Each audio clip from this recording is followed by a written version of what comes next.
What's good, y'all? We back with another movie review. It took a little minute, but we back. Today, we speaking on A Thin Line Between Love and Hate. Now, this movie is a good-ass movie. I fake fuck with it for real, you know what I'm saying? It's not like one of my ultimate favorites, but it's definitely one of them ones. It's a classic.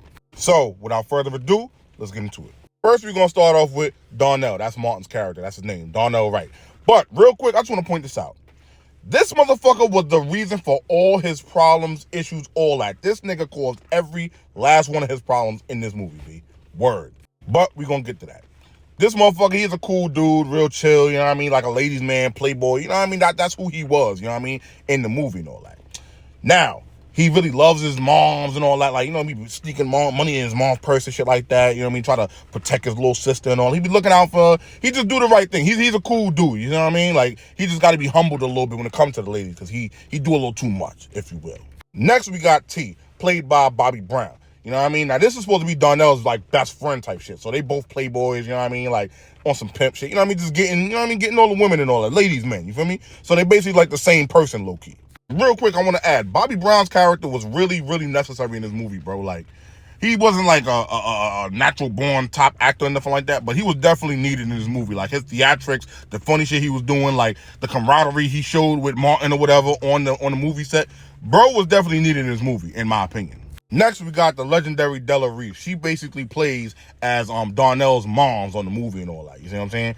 Now, ain't really much to say about her, but, you know, she's a legend, so, you know, R.I.P. a legend. And oh yeah, I definitely did like her character. Like the aggression and shit was definitely needed. You know what I mean? Like she really felt like she was bro moms on the movie. You know what I mean? I give her that.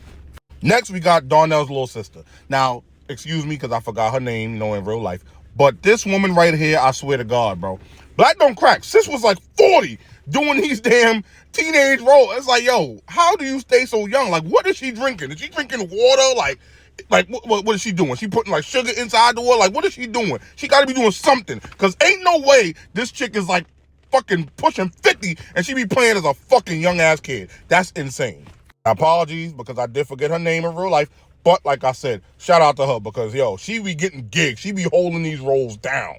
Next, we got Mia, played by the legendary Regina King. You know what I mean? So shout out to her. But she's basically like, you know, like a childhood friend. Like her and Darnell, they grew up together and shit like that. You know what I mean? But Darnell was low key like in love with her, but he was busy doing the little playboy shit. You know what I mean? Acting like a little kid in the street and all that, right? So she wasn't jacking that because she wants stability. She wants like responsibility. Like she's really like about her business. You know what I mean? So Darnell realizes that and he's trying to get his shit together so that he could get up with her for real. You know what I mean? So they kind of find that they have like a knack for each other. Like they got true love and shit. You know what I mean? So now they're trying to, you know, see what happens and all that. I feel like she knew low key. I ain't gonna hold you. I feel like she knew is that she liked Darnell. You know what I mean? Like she had a little love for him and all that too. Because I ain't gonna hold you. She was dating this nigga right here, Reggie, played by Miguel A. Nunez Jr., aka Joanna Man. You know what I mean? AKA Biscuit from Life. I ain't gonna hold you. This nigga was pissing me the fuck off. I did not like this motherfucker at all. And she knew she didn't like this nigga. She just seen that he had a little money in him. He got a little Porsche and all that. We could go up the coast. Like trying to show out in front of this motherfucker. Trying to play him and shit like that. But bro, Darnell was right. You pulled up. You getting all this money. You pulled up with a fucking low-key fake-ass KFC meal. Nigga, that shit, well, you got like 2 pieces of chicken and a biscuit? Get the fuck out of here. Like if you ask me, Mia wasn't really jacking, bro. She just was like, seeing where it went because bro had some stability in his life. He had a little bit of money and all that. You know what I mean? Not on no gold digger shit, but like, I want to be stable in life type shit. And I'm not going to hold you. Real quick, this motherfucker right here sounds like Joanna Man on everything. I don't care what you say. Yeah, I'm just trying to get past your little doorman. Sound like fucking Joanna Man, bro. Joanna Man. Head ass, bro. Get the fuck out of here. And oh yeah, this is for the real rights. This is for the ones like, if you know, you know, right? This was also Ricky Fontaine. Pretty Ricky, what they called him. Pause. And lastly, we got Brandy, right? Brandy Webb, played by the legendary Lynn Whitfield. You see what I'm saying? Now, Brandy was low-key heat. I ain't even gonna hold you. For real, for real. So I understand why Darnell went and did what he did. But Darnell broke one golden rule that T told him. You do not tell these women that you love them and you don't play with their feelings. Now, Darnell was doing the most. Like, all of this girl face, broke her lalik, balik, whatever the fuck it was, right? Bro, this nigga was on her ass, bro. Like, just fiending out.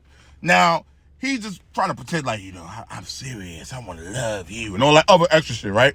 Nigga was lying, right? Obviously. Bro go to the crib, and he says, I love you. telling her he love her. He know damn well he don't love her. Whole time, sis was fake cuckoo and shit. She didn't, you know what I mean, unalived her ex-husband or some shit like that because he beat on her or some crazy shit like that. We don't condone that. But she was still cuckoo. But you know, Darnell being thirsty for the cheeks and all that, he still don't care. He just over there, and then he gonna call T right after. Talk about, hey, yo, I hit. Yeah, I'm the man. Whole time she behind the fridge waiting for this nigga, scared the shit out of him. And the funniest part of that movie right there to me was when Martin was laid up with Lynn Whitfield and shit, right? Brandi put her arm on trying to like cuddle with Darnell, and Darnell like trying to cough, like trying to get away from her because he didn't want him, like, you know what I mean? He didn't want to be cuddled with her and all that. But that's the thing, you don't play with nobody's feelings. You don't tell that girl you love her and you don't. Like, all you had to do was just say, I would like some cheeks, please. And maybe she would have gave you the cheeks. If she say no, she said no. No means no, nigga, go home. But like I said, my nigga Darnell was fiending the fuck out for the cheeks. He ain't even had to do none of that. And he definitely opened up a whole can of worms because sis was on his ass, bro. Broke this nigga down in front of the police station. Wheels gone. Like, she was violating Buddy, like, to the extreme. Went to his crib, throwing bricks in his fucking window and all that. Cursing out the moms. Brandy was on some bullshit for real. And I must admit, this is not just after he, got the cheeks and nothing like that. This is after he played with her feelings and telling her he love her and they horseback riding and all this other extra stuff, acting like they on dates. He's showing her about food from the hood, the fried fish and all of that. You know what I mean? All like the lit shit. Then on top of that, right, she buying bro shit, got him riding around in the limo and all that. And then the hot shit that he did, right, that this nigga Darnell did. This nigga gonna throw all the clothes away in front of Brandy limo driver, trying to show out for Mia because he feel like, he realized he in love with Mia. Come on. So now we back to this motherfucker right here. Darnell was definitely doing some dickhead shit, bro. Bro did not think at all, if you ask me. You know what I mean? So now he expressed his love for Mia. He dropped all his freaks and all that, right? All the chicks he was messing with, he dropped all of them. Then on top of that, he basically tries to, like, end it with Brandy, like, you know what I mean? But you ended up ending shit on her B-day, like, well, basically, technically, the day after, because you didn't show up for her birthday. That's crazy. Once she threw that knife in the cake, I knew, yeah, it's over for you. You a done deal, buddy. It's over, pal. So fast forward, right, because I don't want to, drag it out too long, pause, because I feel like I already did that.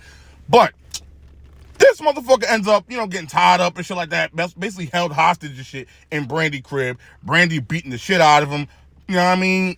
Gun butting him and all that, hitting him with the blick. All kinds of crazy, just fucking bro up and all that. But now Mia finds out what's going on and all that. So now Mia and T basically go up there to try and save him and shit. They try to save Darnell.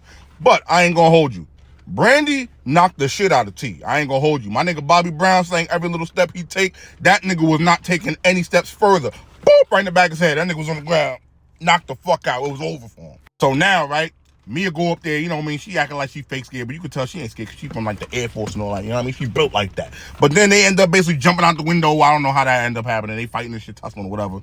This nigga, Darnell, he in the damn water all fucked up because he got his ass beat. Now he want to be all like, you know what I mean? He got humbled and shit. He learned his lesson when he was in the hospital bed and all that, you feel me? But like I said earlier, this motherfucker did that shit to himself, bro. Everybody told him not to do that. T told him, and he's just like him. Smitty, which is basically the boss, but he didn't really have a big enough role, you know what I mean, in the movie like that to talk about. But he told him, don't be thinking with that head, think with this one. You know what I'm saying? Pause. His own mom told him, don't be out here wilding with these girls and all that, you know what I mean? Like, there's a thin line between love and hate and all that, like the title of the movie. And when you think about it, even Brandy herself gave bro, like, signs. Like, she even told him, like, yo, I'm not to be played with. Like, don't play with me. I can't take this kind of, situation. Don't play with my heart type shit. You feel me? But what'd he do?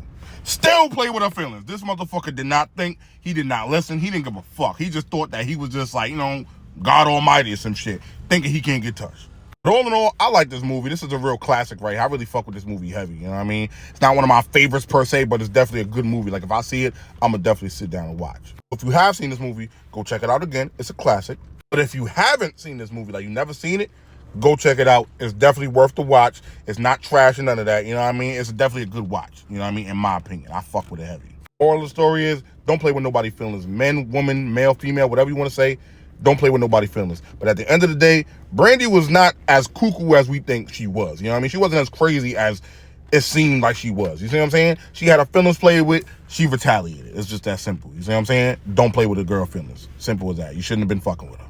Let me know what movie y'all want me to do next that I haven't done already. You know what I mean? We out.